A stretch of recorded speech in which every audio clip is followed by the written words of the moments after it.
Hello and welcome, I'm DrHamfist, and in this video we're going to be explaining the Thief class in Heroes of Hammerwatch. So first thing about the Thief, you do have to unlock it. You have to find the Thief in the Act 2 dungeon. He is behind a locked door. You unlock that door using the button that unlocks all of the doors on Act 2. You do then have to go talk to him, don't forget to do that. And one note about that, he'll only spawn if the host has not unlocked the Thief yet. Once you have found the Thief, you then return to town, go to your town vendor, and under the Tier 2 town upgrades is the Tavern. Unlock the Tavern with ore and you will be able to play the Thief class. Let's take a look at the Thief in the dungeon now. The Thief starts with this Twin Dagger ability. It will swing twice very quickly in an arc and deal damage to all enemies in that arc. It also notably will stop projectiles, so if there are any arrows or anything coming in, you can block them while this is swinging. It slows you down quite a bit at early ranks, but as you upgrade it, it will reduce that to a great degree. And then the second skill here is this Fan of Knives.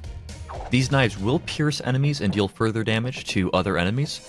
Since they're clustered earlier, it's actually pretty good to be very close to enemies when using this, so the Thief is still very melee despite the fact that these knives do go quite a distance into packs. You still want to be right on top of them when you're using this.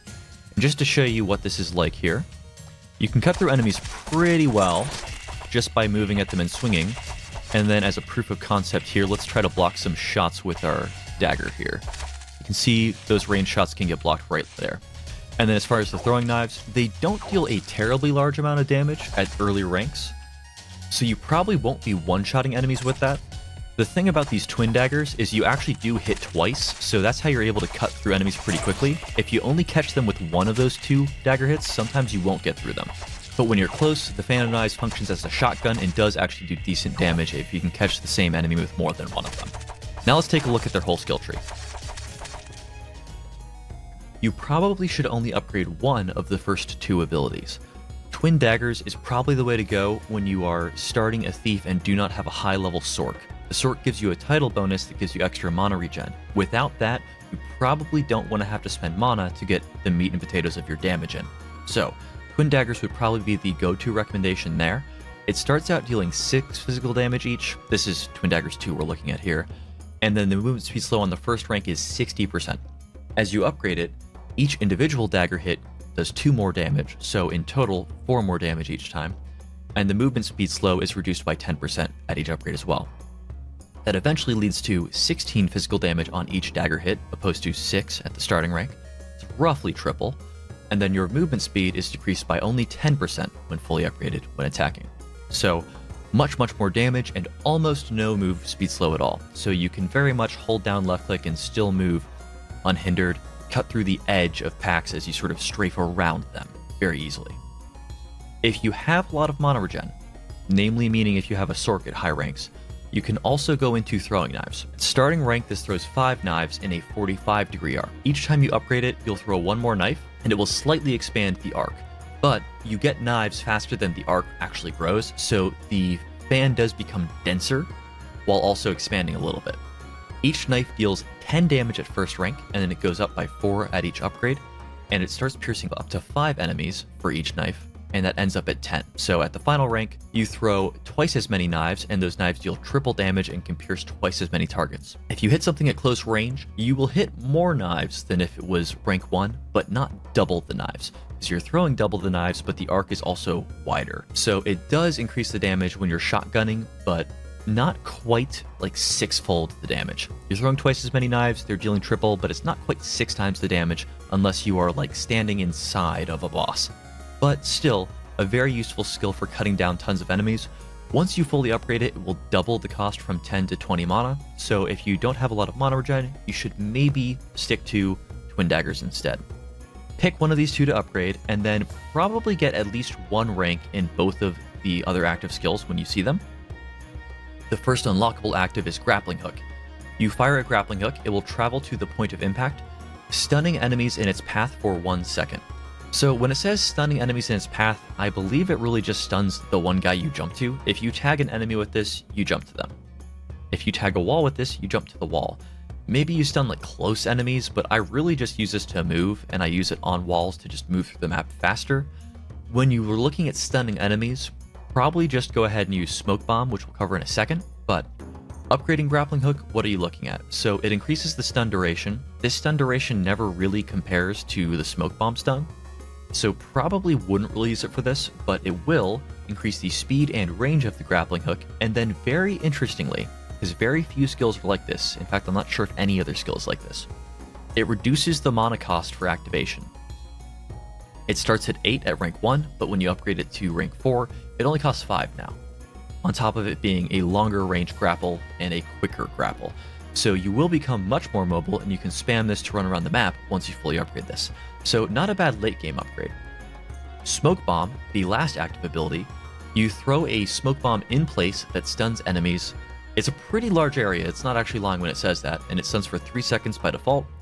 Every time you upgrade it, you get a larger area of effect, and the stun goes up by 1 second. So at the final rank, a 5-second stun in a very large area, and a slight increase in the mana cost, from 30 to 40 at max rank. I'm not sure if it's that necessary to increase the stun from 3 seconds to 5 seconds. I would probably just leave this at 3 seconds and have it be your panic button to try to get out of whatever, endangered situation you were in. So probably just grab one of each of these ranks and then later maybe circle back for them. You can see what I've done here is take almost everything in all the passives. So the first passive, I wouldn't necessarily max this one, but sidestep, it gives you evasion. Clean, cut and dry, gives you evasion. It does synergize with a handful of evasion items that are in the dungeon. There are a bunch of items that say when you actually evade, do something, so this works well with those, and it's also just a damage reduction passive. It's a relatively cheap one, but I still saved some points by not maxing it out just yet. Pretty straightforward one. The second passive here, Slice and Dice. Each kill grants the thief a temporary attack speed bonus and a 2% evasion that stacks up to 4 times. Each stack lasts for 2.5 seconds. So, namely, this is going to give you evasion, and it's stacking up to 4 times, meaning this first rank gives you 8% evasion, which is more than the first rank here. It also gives you attack speed, which is much more important if you go into the skill 1, much more important, but it is still a little bit of an outpace on the evasion passive here, even if you're into the daggers. When you upgrade this further, it doesn't do anything to the amount that is granted by each stack, but it lets you get up to more stacks. So now you can go up to 7 stacks. Stacks still last the same amount of time, it's always 2.5 seconds here. Then up to 10 stacks, and then finally up to 13 stacks. So all in all, this will give you 26% evasion and also 26% attack speed, which is pretty huge. And the one thing to note here, even if you didn't put any ranks into your attack, your basic attack, you will still use this because even at rank 1, it will still block projectiles.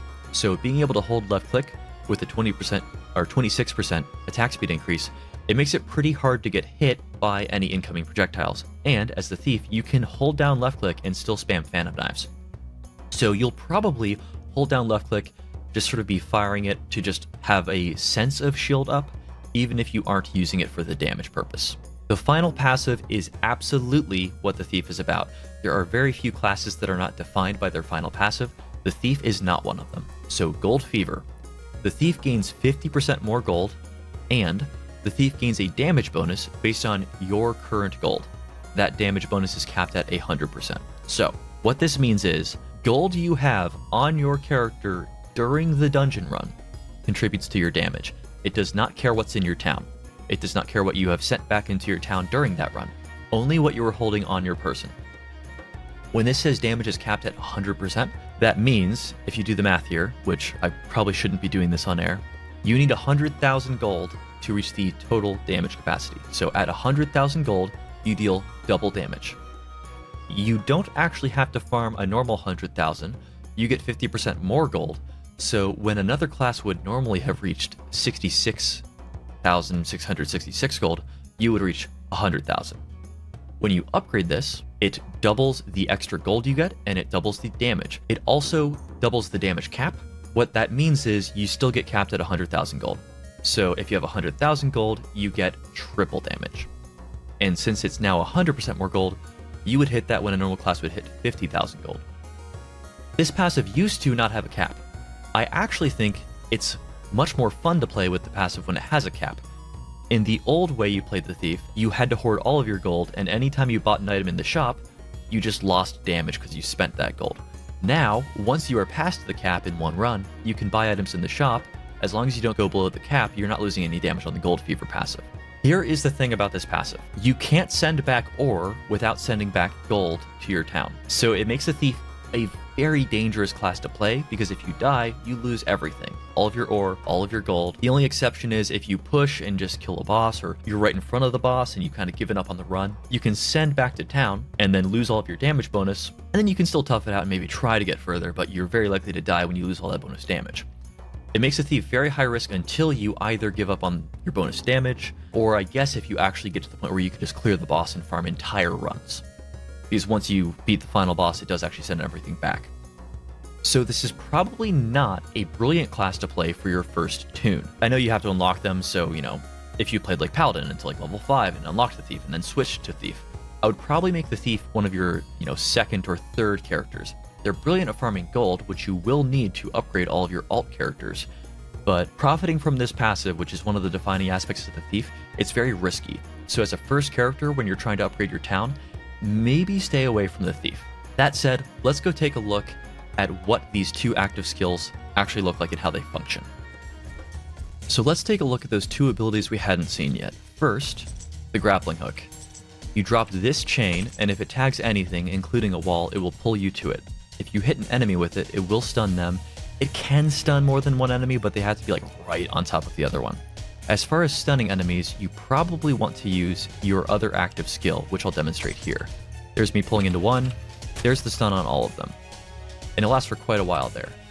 They won't de-aggro you unless you actually do tether them with distance, but here, I can just use my upgraded throwing daggers and just clean through these. So you will generally use the grappling hook just to move through the map quicker. If you get pretty good at hitting walls at a diagonal angle, you can actually move very quickly using it. It does cost mana to do so, but if you upgrade it even further, it's even faster at doing that. And that's what makes the Thief such a great farming class. They get bonus gold, and then once you get the hang of it, you can actually move very quickly, especially if you're using the dagger, like the left click, rather than the fan of knives, because then you aren't competing with mana, trying to use the fan of knives to deal damage. You're using the daggers instead. You can move very quickly by spamming several of these grappling hooks. So those are the two abilities we hadn't seen. You will generally not actually use them in combat. I think the smoke bomb is a bit more of a panic button when you are surrounded and need to find a way out, but you'll generally just sort of cut through stuff with either your throwing daggers or your normal daggers, and then just use the grapple hook to move around the map.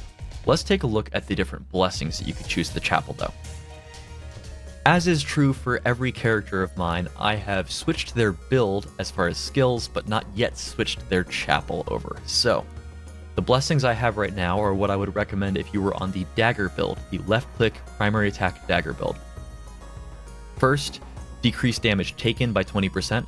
The reason I choose this over the increased primary attack damage by 20%, I find once I have enough gold stacked up, I don't actually need this bonus damage, but I'm more concerned about dying. I have more silly deaths to me taking too much damage and dying than I do to me failing to kill stuff quickly enough. So as an extra level of safety, I would rather just take less damage and let the gold passive crank up my damage for me. Next, increases your health regen by 100%. I think this is another great way to just keep yourself topped off between fights. This is more important to take if you have a priest alt character who gives you some extra health regen that will be doubled by this passive. And then finally, the lifesteal passive. This works very well if you're focusing on your primary attack. Once you have a bunch of gold, you're getting triple damage on your primary, so you're getting triple the normal lifesteal. And when you combine that with this damage reduction, that health goes even a little bit further, so it becomes much harder to die. I'm currently on a fan of knives build, so probably would rather go for something like skill damage, mana regen, reduced cost, my normal setup for any sort of blaster caster. I think there's room to maybe go for a 20% damage taken reduction. But if you're using Fan of Knives, you're probably keeping your distance, so probably still fine with this bonus skill damage. The build I'm moved to here with the throwing knives, it's probably better for farming gold. And that's part of why I also didn't switch my blessings over. I was trying to farm gold for all of my alt characters. The Thief is definitely a brilliant alt for farming gold. You'll probably get more mileage out of the Thief using the throwing knives for that, but you might have to level up a Sork at some point too to be able to fuel all of those knives. So those are the two builds I generally recommend. One of these first two into the health regen and the lifesteal, If you really wanted to boss rush quickly, you could maybe go for the armor shred and the bonus primary attack damage. Both of those will make you deal more damage, so you will get more healing out of the lifesteal. It's just that you will still die to damage spikes because you don't have that 20% damage reduction. This is what actually gives you a little bit more health, so if you take a few meaty hits all at once, you can still survive and then heal up using the other two passives. So that's why I chose this one. There's a pretty easy variant here. Probably don't go for the critical damage. I think the lifesteal is probably too valuable to skip. And then if you're going for Phantom Knives, you have the option of taking one of these two, and then probably going into mono regen and cost reduction no matter what from there. Let me know if you have any questions. Thanks for watching. We will be covering the Mage, the final class guide, next. And from there, we're going to go off-road. If you want to see a topic, drop it in the comments. I'm going to be covering a specific annoying puzzle and the actual algorithm to solve it. But anything else you'd like to see, drop it in comments. I'll read it, and I might even make a video out of it. Thanks for watching. See you around.